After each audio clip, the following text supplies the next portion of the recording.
Oke, selamat datang Sobat Filos ya. Kelihatannya tiba-tiba nge-freeze gitu kan. Di ngobam ya, tiba-tiba lupa sama nama. Ada ngobam ngobrol bareng Mikaela. Kebiasaan program sendiri lupa dia. Nggak, sorry. Ya, ini kita hari ini bakal ngebahas tentang lontong sayur sama lontong oncom. Hari ini spesial banget karena dia tuh kayak twin gitu, kayak kembaran. Jadi harus dibawain dua-duanya Bang di episode kali ini. Kembaran lontong doang, buset.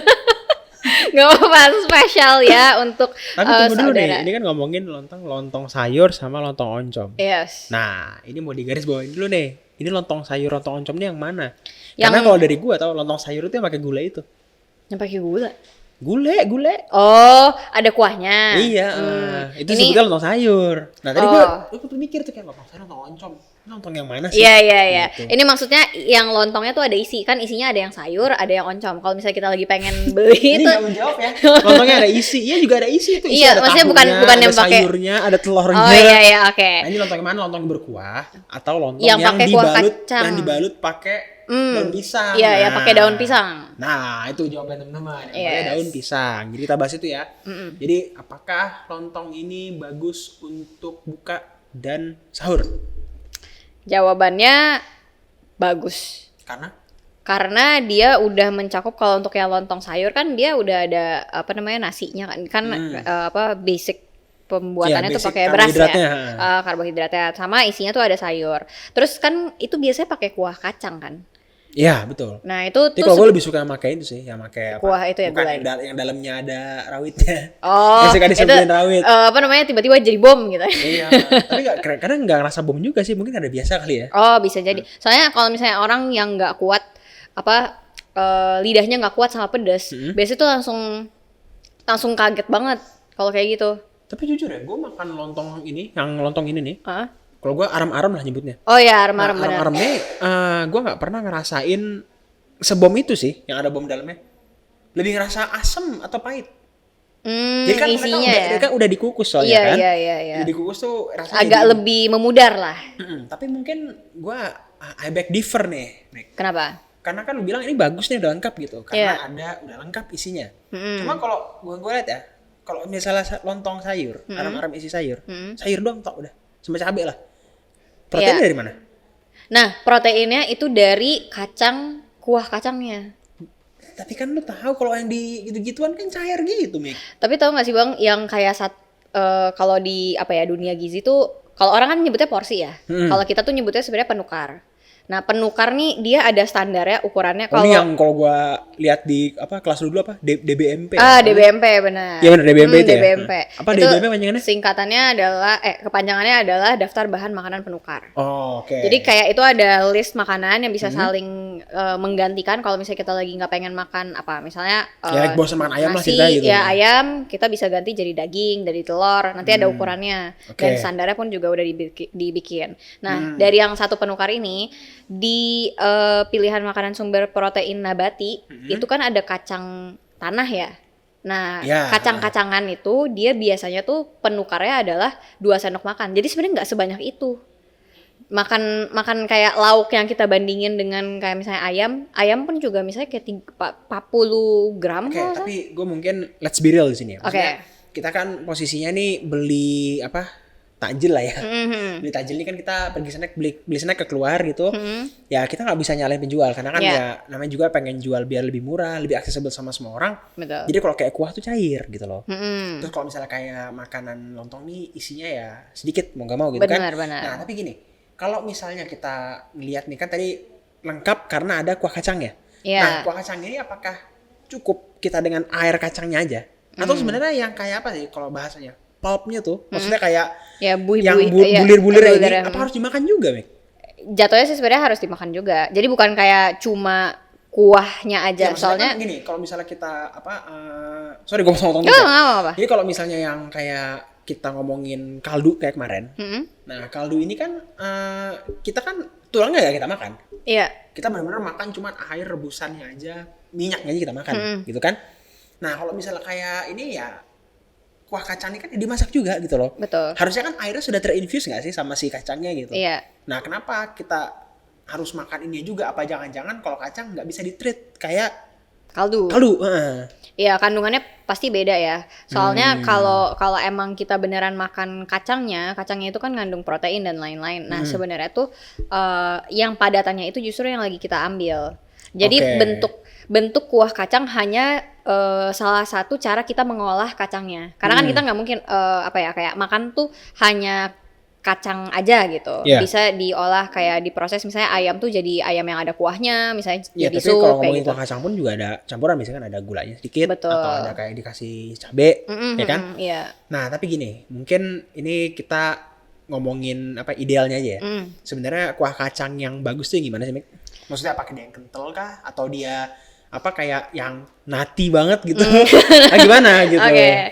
Aku jadi inget sebutan ngeju banget gitu.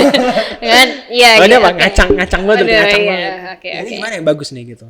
Ya, jadi sebenarnya tuh kalau dari pilihan di antara semuanya, yang paling rekomen tuh yang emang dia sifatnya kental. Tapi kentalnya pun juga harus dipilih, soalnya kalau misalnya kentalnya gara-gara pakai gula kebanyakan, itu kan juga kurang baik ya. Jadi kayak kita bandingin nih warnanya dari si kuah kacangnya. Kayak biasanya tuh yang agak lebih terang, itu tuh nggak terlalu banyak tambahan kayak misalnya kecap, gula, kayak gitu. Nah, itu lebih rekomen dibandingkan dengan yang kayak terlalu gelap banget. Tapi itu pun juga sebenarnya lumayan tricky ya. Soalnya kita nggak bisa bedain antara dia dicampurnya banyakan kacang atau gula merah. Gitu. Emang nggak bisa bedain ya? Iya, warnanya kan soalnya dia sama-sama menuju coklat. Tapi emang akan jadi lebih pekat ketika terlalu banyak kecap. Oh, tapi kalau misalnya kacang merah, gula merah, kelihatan warnanya sih kayaknya sih. Oh ya. Seharusnya kelihatan warnanya, karena gula merah tuh kalau dicampur bentuknya apa ya? Kayak kalau ngeliat kopi susu gitu loh, dicampur gula merah. Oh, jadi kayak ada warnanya mirip kayak gitu, mirip kayak kopi susu pakai gula merah. Iya. Dan memang makin banyak kayak gula merahnya itu kan makin agak gelap gitu kan. Iya. Dan emang kalau warna air kacang itu kalau di blender ya nggak sebegitu coklat. Berwarna, iya nggak terlalu coklat. Makanya kenapa tadi aku rekomennya yang nggak terlalu coklat. Gitu. Kalau buat sendiri lebih oke pasti ya. Cuman kan ya kita ngomongin let's kalau be real misalnya aja lagi ya. Kalau kita kerja gitu kan, atau misalnya yang sekolah sampai sore atau deket-deket sama maghrib kan nggak mungkin masak kan, jadi pasti beli di jalan. Betul.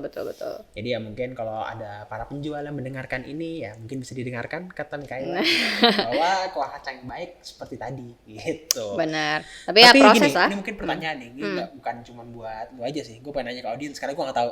Sebenarnya kalau kuah kacang tuh ada yang pakai maizena nggak sih bikinnya? Maksudnya kan kita tahu kalau misalnya kayak kuah-kuah yang kayak apa tuh ngomongin kayak saus black pepper atau saus mushroom, pasti kan campur. pasti ada campur maizena. Kan ya kita ngomongin kekentalan ya. Neken budget lah ya. Iya. Jadi biar lebih kental, lebih enak juga karena gimana ya? Entah kenapa tuh tekstur slimy-nya maizena tuh nikmat gitu. Iya, benar. Ini kalau kacang ada nggak sih yang pakai maizena gitu? Mungkin ini nanya ke aku juga sekalian ke audiens. Oh iya. Jawab lah gitu. Karena kan ya bisa jadi kami kira salah jawabnya. Sebenarnya sih kalau buat yang ini saya kan ngomongin masak. Iya, ngomongin gizi, kan? Benar. Sebenarnya kalau yang ini aku belum pernah dengar ada resep kayak gitu sih. Kalau aku ya. Soalnya setahu aku tuh kalau kuah kacang dia lebih ke, makanya kenapa dia kental cair tuh cair air banget, atau kental tuh juga kental padatan banget. Bukan kayak genjel-genjel ya. Iya, bukan yang kayak bukan yang saus kayak kental saus black pepper gitu ya. Iya, benar kayak gitu. Nah, itu udah paling menggambarkan sih. Jadi aku berasumsi itu kayaknya enggak. Tapi buat teman-teman yang mungkin ada jualan suka bikin kayak gitu, boleh di-share juga apakah menggunakan tepung maizena atau enggak. Karena lucu juga sih kayaknya kalau misalnya gitu. Kalau belum ada yang pernah mungkin gue bisa nyobain. Oh, bisa. Iya. Nah, itu langsung aja cek Instagramnya Hanif kalau gitu di Hanif Rex gitu kan.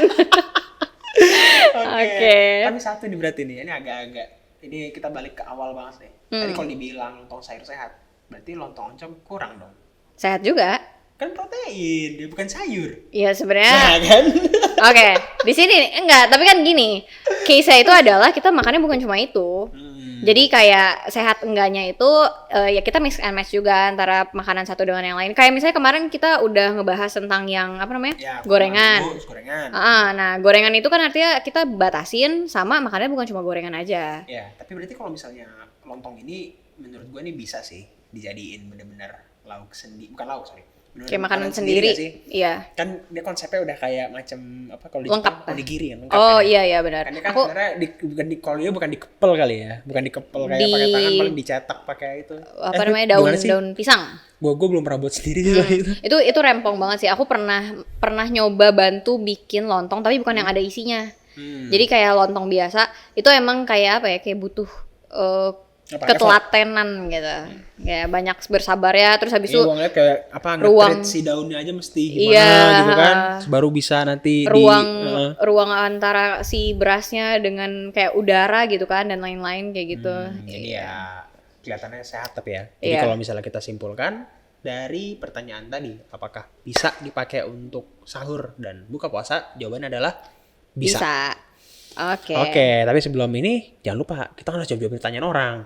Karena banyak banget nih pertanyaan kalian dan teman-teman komunitas dan juga grupnya Filosofood yang spesial dan kita sayangi. Jadi kita ini sekalian mau jawab juga. Abang mau sambil baca pertanyaan atau aku nih? Boleh, gua bacain ya. Oke nih, yang pertama untuk pertanyaan hari ini, pertanyaan itu adalah tips biar nggak kalap makan gorengan dan minuman manis-manis saat buka. Kami ada tips nggak Kak?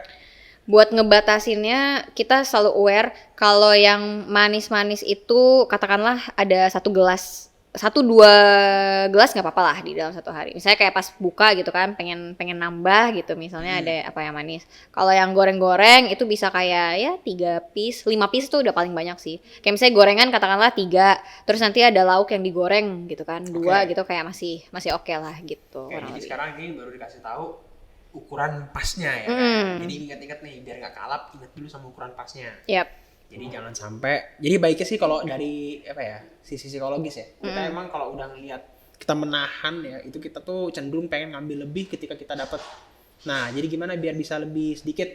Nah, jadi kalau tadi udah tahu tuh ukuran dari Kak Mik bahwa kayak misalnya minuman itu bagusnya segelas. Jadi cepet-cepet ambil tuh segelas langsung sama mungkin gorengan 3 terus pergi. Cukup ngelihat itu aja? Iya, jadi cukup langsung lihat itu, ambil semua, pergi. Jangan berlama-lama deket di situ. Karena selama itu nggak habis, kalau kita masih emang otaknya apa ya? Pengen nambah, pengen ngambil terus ujung-ujung kalap. Jadi ternyata itu ada tips psikologisnya juga? Iya, itu bisa. Jadi memang itu udah apa ya? Emang kita nih sifat dasar manusia ya. Kalau misalnya belum bener-bener puas yang sampai kenyang bego gitu, nggak akan berhenti gitu loh. Jadi emang pasti akan makan terus. Jadi makanya buat teman-teman, kalau misalnya dia ngerasa gimana biar nggak kalap, pertama tahu ukuran, kedua langsung diambil, ketiga pergi. Nggak usah ditengok-tengok lagi. Tengok lagi udah. Karena kan sebenarnya kita nggak mesti makan di situ kan, maksudnya bisa seminimal mungkin kita agak mundur sedikit lah. Jadi kita harus agak effort sedikit ngambilnya. Jadi kita akan mengurangi juga tuh namanya kemungkinan kita mau kalap apa enggak. Ini menarik sih, aku baru dengar juga yang itu. Jadi kayak melatih juga supaya kita bisa mengontrol apa yang kita makan gitu kan. Karena gini loh, banyak sekali faktor yang bikin kita jadi apa kayak males lah ya untuk apa kayak mengkalapkan diri. Karena yang pertama nanti kayak kalap karena kita malu dilihatin orang, atau kalap karena kita kan jauh nih. Kalau kita ngambil lagi yang banyak kan ya malu juga gitu kan. Dilihatin kan pasti. Jadi pokoknya cari cara gimana biar kita tuh malu gitu untuk kalap. Karena kalau misalnya kita deket kan nggak kelihatan, kita ngambil aja terus. Ambil aja. Iya, nggak gitu. Ketahuan. Jadi jelas ya untuk tipsnya biar nggak kalap. Keren sih. Kayaknya banyak hal yang kita pelajari baru ya di hari ini. Dan jangan kira berhenti di sini, masih ada lagi. Jadi nggak usah khawatir. Nice. Ini apa? Kita lanjut lagi, satu lagi ya. Boleh, ini lanjut lagi. Iya, satu lagi ada yang nanya, kalau olahraga lagi puasa kira-kira apa? Nah, mungkin dari sesi ahli gizi dulu kali sebelum praktisi ya. Iya. Nice. Kan gue udah praktisi kan. Udah praktisi. Iya, kalau dari sisi ahli gizi sebenarnya tuh buat olahraga yang aku tahu hanya di bagian durasi waktunya tuh ini aturan dulu ya. 30 menit di dalam satu hari, sama itu dilakuinnya tuh minimal 5 hari di dalam satu pekan. Sebenarnya tuh direkomendasinya kayak gitu. Jadi kayak katakanlah berarti berapa lama tuh? Hari 150 menit. 150 menit ya? Iya, totalnya. Nah, tapi kan kalau misalnya di kondisi puasa itu pasti kayak ada berasa lemes-lemes kayak gitu. Sebenarnya tuh bisa dimulai dengan cara mendekati waktu buka puasa. kayak misalnya jam 4 katakanlah gitu. Karena jam 5 kan teman-teman nonton live kita. Iya. Jangan lupa loh jam 5 setiap harinya. Iya, di Instagram puasa, ya. Iya, di Instagram. Nah, jadi bisa kalian misalnya pakai waktu kayak jam 4 atau enggak benar-benar udah setengah 6 gitu. Kita jalan, terus habis itu jalannya tuh jalan kaki agak cepet aja gitu. Jadi sambil lihat pemandangan, refreshing dan lain-lain. Ini deh, gue pengen bisa nanya juga kayak gitu. Maksudnya sebenarnya kita tuh dianggap olahraganya kan, maksudnya kita nggak bilang kayak ini baru niat nih, terus kita udah siap pakai baju, terus kita udah di lapangan, pas kita mulai jalan itu udah terhitung. Sebenarnya belum kan? Belum. Itu sebenarnya dilihat dari heart rate ya sebenarnya. Iya, pas kita udah ngelakuin aktivitasnya, hasilnya dari heart rate-nya berapa. Itu juga ada standarisasinya sih. Itu kalau di gizi dibahas gak sih? Dibahas, tapi kita lebih fokus ke bagian ngatur pola makannya gimana nih, gitu. Ya. Oke, jadi gitu ya guys ya. Jadi yang pasti ingat, kalau misalnya secara teori itu 30 menit per hari, dan kalau bisa dalam waktu seminggu itu 5 hari lah jalanin ya. Iya, benar. Tapi ya kalau misalnya sebagai lagi praktisi, puasa kayaknya emang intensitasnya agak rendahin dulu ya. Jadi gini, kalau dari sisi gue lah sebagai praktisi gitu. Ini karena real banget kan di aplikasi tapi ini. Mungkin gue garis bawahin dulu, gue bukan yang expert yang olahraganya udah brutal, enggak. Jadi gue karena masih hitungannya pemula, jadi gue intensitasnya agak lebih rendah. Yeah. Jadi gue yang pasti kayak pagi-pagi nih abis subuh gitu. Gue sekarang ngebiasain gue tetap jalan pagi. Jadi gue nggak bisa, kan orang bilang katanya bagusnya tuh ini sebelum buka katanya brutal nanti pembakaran lemak dan sebagainya. Tapi gue nggak bisa, soalnya gue harus live. Ya Allah, oke, boleh lah. Itu masuk ya. Pokoknya kalian makanya ikut biar kita makin semangat nih buat live dan berbagi sama kalian. Oke, jadi yang pasti tetap ada olahraga, cuman yang kalau bisa intensitasnya direndahin lah, terutama orang yang terbiasa olahraga. Cuman mungkin kalau teman-teman Philos di sini nih, ada yang mereka udah jago olahraganya, udah sering, mungkin bisa kasih juga masukan ya di kolom komentar biar bisa saling sharing juga. Iya, gitu. Iya. Karena kita kayak biar jadi masukan juga nih buat kita realistisnya tuh pas dilakuin kayak gimana sih? Soalnya kan orang juga harus alokasiin waktu kan, ada kerja juga. Ada kerja juga, ada yang sekolah, ada yang jualan dan sebagainya gitu. Iya. Apalagi jadi pokoknya kita bisa saling sharing. Kalau misalnya teman-teman nanti punya ngerasa, ini makannya salah nih, ya nggak apa-apa, salahin aja gitu. Iya, tinggal di share aja pendapatnya. Karena kita sebagai praktisi ya gue kan memberi ceritakan apa yang terjadi di badan gue sendiri. Iya, betul. Gitu. Jadi bisa jadi badan kalian beda. Jadi ya adaptasi masing-masing ya. Yes, betul sekali. Makin banyak trial and error, makin kita tahu kondisi badan kita itu butuhnya yang kayak gimana. Iya. Oke. Jadi mungkin untuk hari ini udah ya. Yes. Udah banyak yang kita bahas. Jadi yang pasti ingat bahwa ternyata lontong sayur dan lontong oncom bagus buat buka dan sahur. Bagus atau boleh? Boleh dan bagus. Oh, boleh dan dua-duanya. Bagus. Sudah bisa. Jadi buat yang mau tiap hari diet lontong oncom dan sayur juga boleh. Ya? Kayak itu agak ekstrim ya. Sampai ketemu lagi di selanjutnya. Bye-bye. Bye.